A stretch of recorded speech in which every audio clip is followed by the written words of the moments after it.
Bonsoir, bienvenue dans ce live. Je suis Capucine Kostadinov, fondatrice d'Au Cœur de Soi.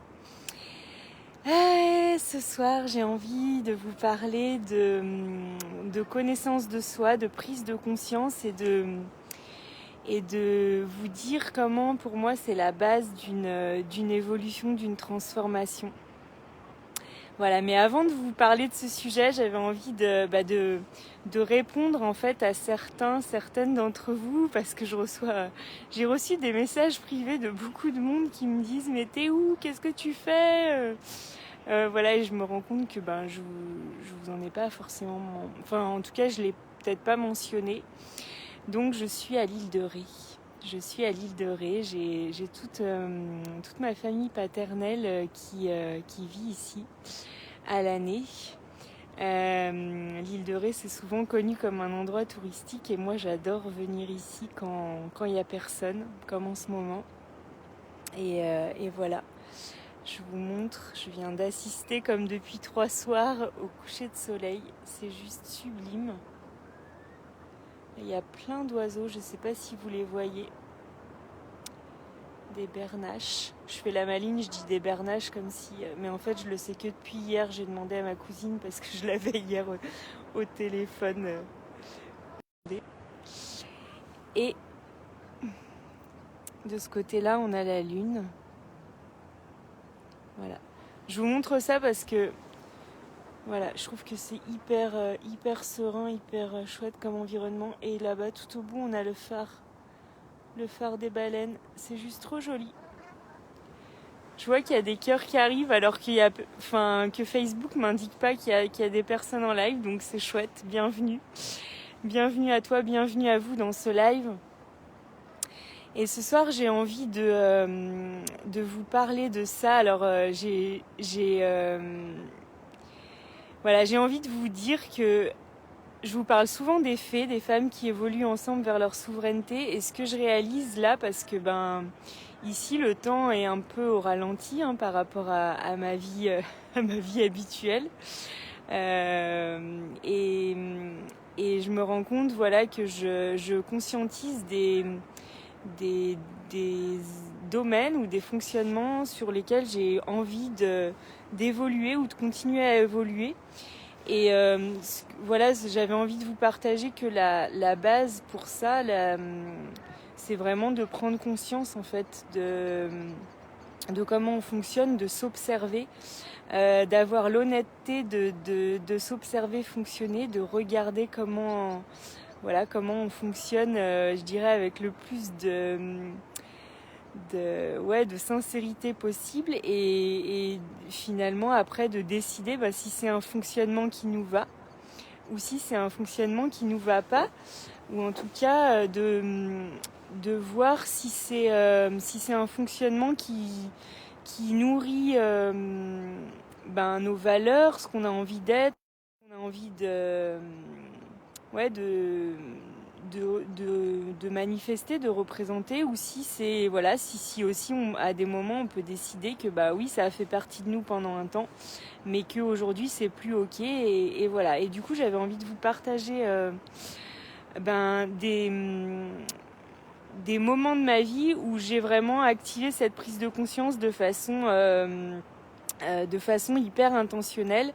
Et pour moi, ça a été vraiment des périodes où, du coup, j'ai pu poser la base d'une transformation.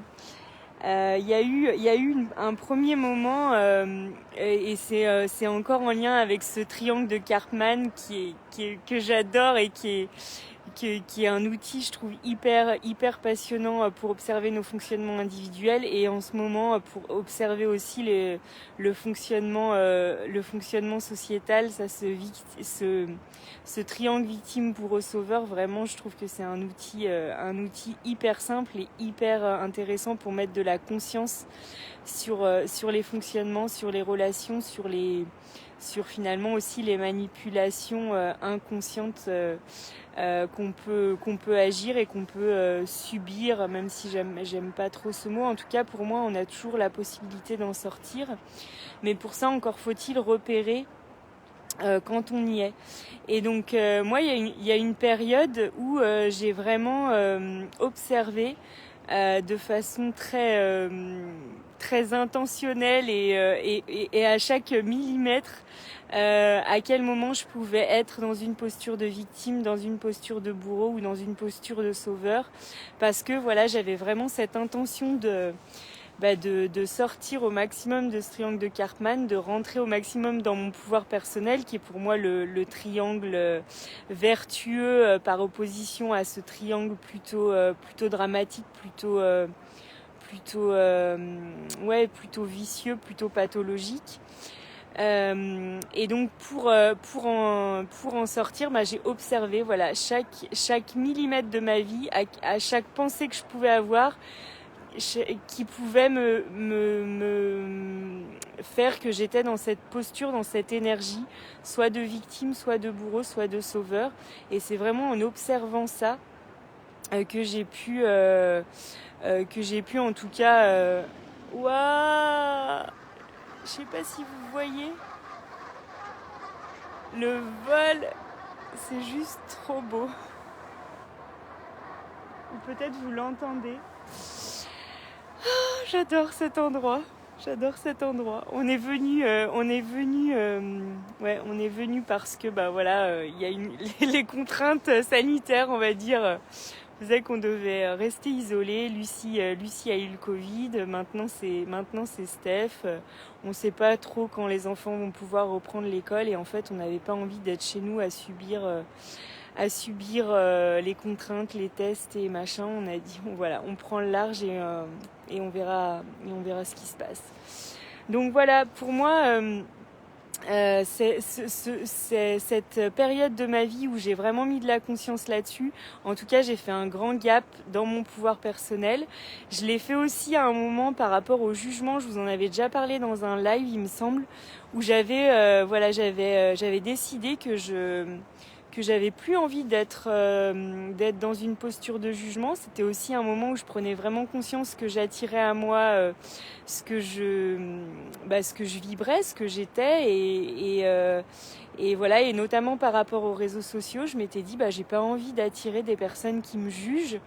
Et donc comment je peux faire pour pas attirer ça? C'est moi aussi sortir au maximum de cette posture de jugement que bien sûr je peux avoir, hein, je suis humaine, et du coup j'ai vraiment volontairement repéré tous les moments où j'étais en train de juger, soit de me juger, soit de juger les autres. Ça pouvait être mon conjoint, mes enfants, mes amis, des personnes que je connais pas. Enfin, en fait, on juge énormément, hein, et voilà. Et pour moi, ce qui est intéressant, c'est de l'observer. Et donc, à ce moment-là, j'avais mis un élastique autour de mon poignet.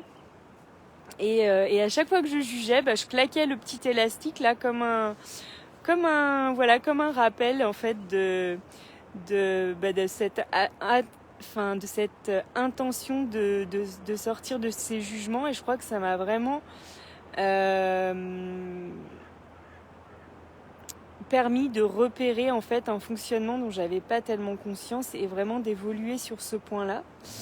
Et voilà, et là dernièrement on en rigole avec une de mes clientes, parce que je lui ai proposé de faire ça puisque c'est une cliente que j'accompagne notamment en message privé, en messages vocaux.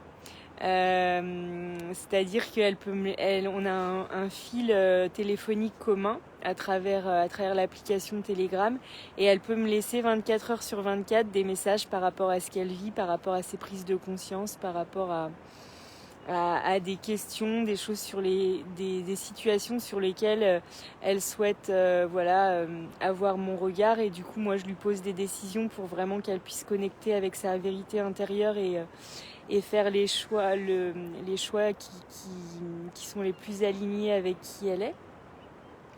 Et du coup, dans ce fil téléphonique, je lui ai proposé qu'à chaque fois qu'elle dit une phrase comme oh non, je suis nulle, oh, je devrais pas dire ça comme ça, oh il faudrait que, toutes ces formulations sur lesquelles je l'ai invitée à avoir un vocabulaire plus positif, elle puisse comme se biper en fait dire à son inconscient, je repère ça et je vais le changer. Et en fait, c'est vraiment, ça nous fait beaucoup rire parce que ces bip bip, ça met beaucoup de conscience. Et là, elle est en train d'énormément évoluer par rapport à ça.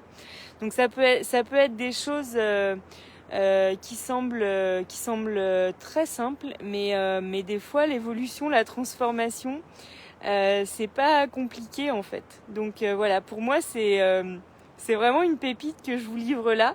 Ça peut paraître très simple, mais s'il y a quelque chose sur lequel vous avez une intention de changement, mettez-vous comme soit un élastique au poignet, soit vous dites bip à chaque fois que vous avez envie de changer ça.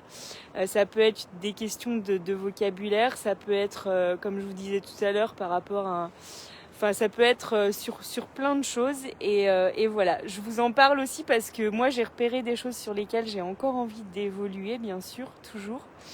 Et encore parce que ça me passionne. Le fonctionnement humain me passionne et je suis mon premier terrain de jeu. Et l'évolution humaine en fait en fait ce qui me fascine c'est de voir à quel point contrairement à ce que j'ai longtemps cru, c'est-à-dire que on est comme on est et moi je crois plus du tout qu'on est comme on est.